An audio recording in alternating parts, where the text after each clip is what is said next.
अब इसका क्या भावार्थ है? अर्जुन कह रहा है कि भगवान आप द्वारका जाने वाले हो और हमें एक सत्संग करके जाना ताकि हम आपके विचारों को आधार बनाकर और हम न्यायपूर्वक राज्य करें। और उसमें विशेष प्रार्थना की है कि आपने जो युद्ध के दौरान मुझे गीता जी का ज्ञान दिया था वो गीता वाला ज्ञान मुझे फिर सुनाना, ज्यों का त्यों। अब कृष्ण जी क्या बोल रहे हैं कि अर्जुन अब मुझे वो याद नहीं मैंने क्या कहा था, और अर्जुन पर डांट मार रहे हैं कि तू बड़ा श्रद्धाहीन है, तेरी बुद्धि अच्छी नहीं लगती, तूने उसको याद क्यों नहीं रखा। अरे तेरा गजब भैया। अब मैं सत्संग सुना रहा हूं, आज पहली बार जो सत्संग सुनने आया है इसमें से वो ज्यादा से ज्यादा 40% याद रख सकता है सत्संग को, पहली बार सुना हुआ। और उसको जो 6 महीने 1 महीने के बाद पूछे तो 10% याद रह जाता है एक बार का सुना हुआ सत्संग। और श्रोता को तो वक्ता कह रहा है कि तूने याद क्यों नहीं रखा, और वक्ता कह रहा है कि मुझे याद नहीं। इससे सिद्ध है कि बोलने वाला श्री कृष्ण नहीं था। अब दास ये सत्संग कर रहा है और इसको आपसे 10 साल में पूछ लियो, मेरे तंजों का नहीं सुना दूंगा, आप बता दीजिए आपने वो ऐसे ऐसे जो कथ सुनाया था वो, क्यों एक का तो वार्ता हुई थी उनकी गीता के विषय में, और तो वो मेरे से यो कभी सुन लेना आप। और मैं कहूँ आप मुझसे कहो जी वो सुनाना गीता जी का ज्ञान किसने कहा था, आपने सत्संग सुनाया था, और फिर मैं कहूँ कि तुमने याद क्यों नहीं रखा, मुझे तो याद नहीं।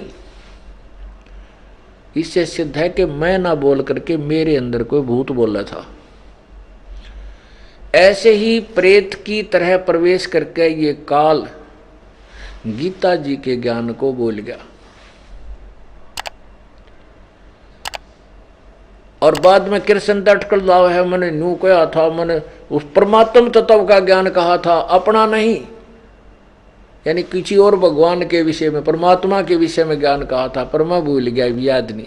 कहते जब तो मैं योग युक्त हो गया था, योग युक्त का मतलब परमात्मा से कनेक्ट होकर बोला था। जब युद्ध के मैदान में योग युक्त हो चुका है, ईब के बिजली पड़ेगी, अब सुना दे योग युक्त ई बोले तो। कहने का भाव ये है इनने कुछ ना बेरा था, ये झूठे नंबर बनाया करते।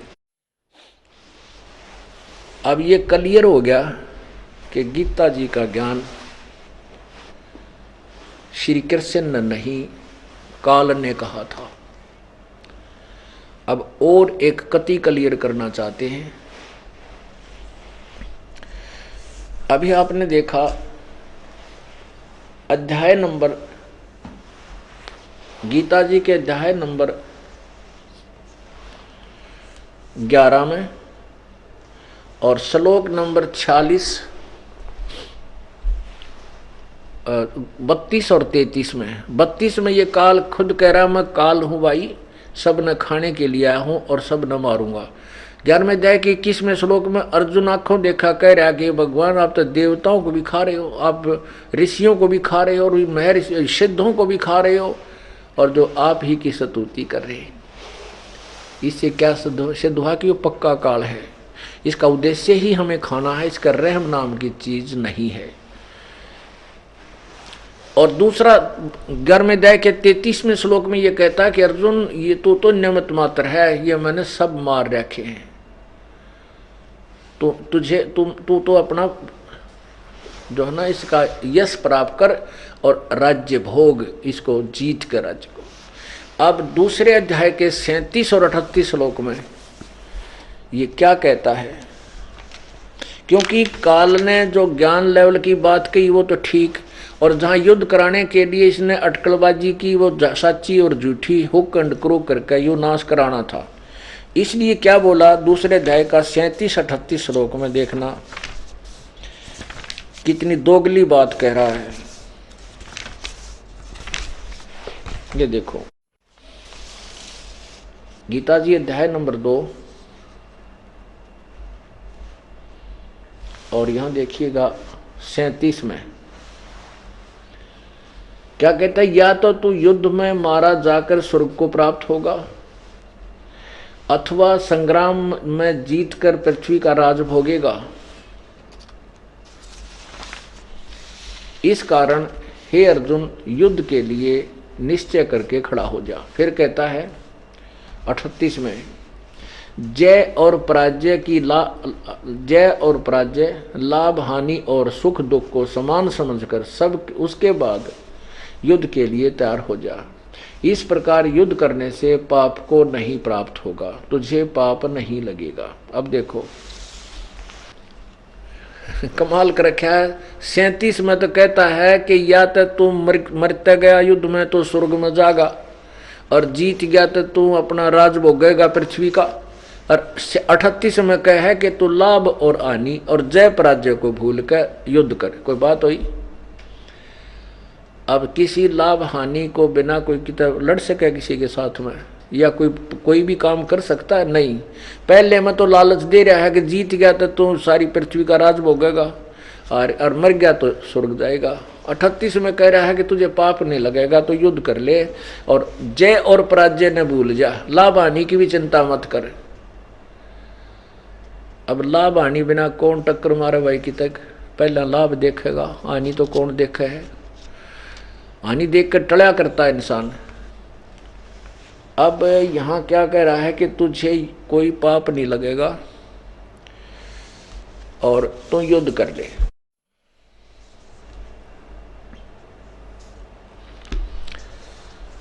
अब क्या होता है कि महाभारत का युद्ध समाप्त हो जाता है।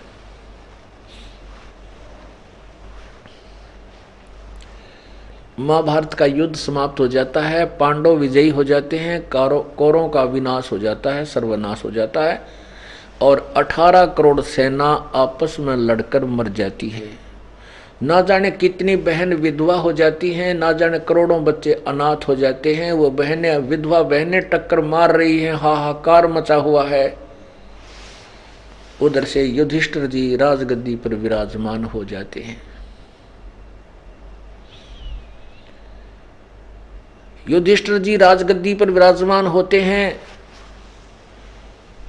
कुछ दिनों के बाद क्या होता है कि कुछ दिनों के बाद युधिष्ठिर जी को इतने भयंकर स्वप्न आने प्रारंभ हो जाते हैं कि उसका कलेजा हिल जाता है। जैसे मरे हुए व्यक्तियों के शर कटे हुए युद्ध में जो मारे जाते हैं, जैसे योद्धा भागता हुआ लड़ने के लिए तलवार लेकर भागता है और उसकी गर्दन कट जाती है, तो कुछ दूर तक तो वो गर्दन कटे पीछे भी वो धड़ भागता चला जाता है और फिर गिरता है। तो वो दृश्य युधिष्ठिर को दिखाई दे रहा था। वो देखा था आंखों उसने युद्ध में, तो वो सारा का सारा दृश्य उसको सामने घूमने लग गया, क्योंकि ऐसे पाप से सने हुए अन्न को खाकर वो मौज मार रहे थे। तो युधिष्ठिर रात्रि के समय इस दृश्य को देखकर भयभीत होकर के बैठ जाता, जैसे आपने देखा हो यहाँ किसी में प्रेत आत्माएं आकर जिसको भयभीत करती हैं, वो ऐसे ऐसे आंखें फटी फटी सी रहती हैं, उसके ऐसे देखता रहता है।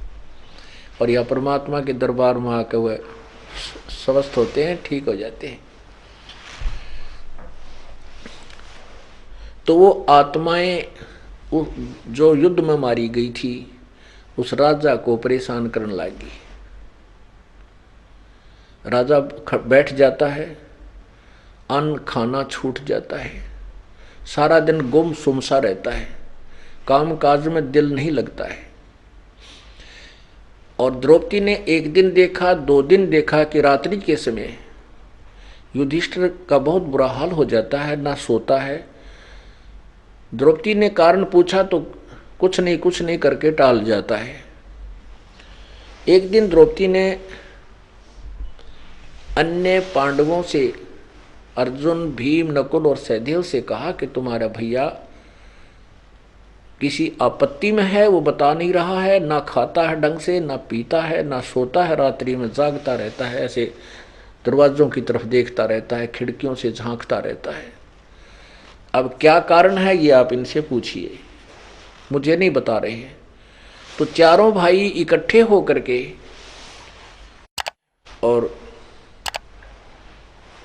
युधिष्ठिर जी के पास गए और कहा, भाई आप किस चिंता से चिंतित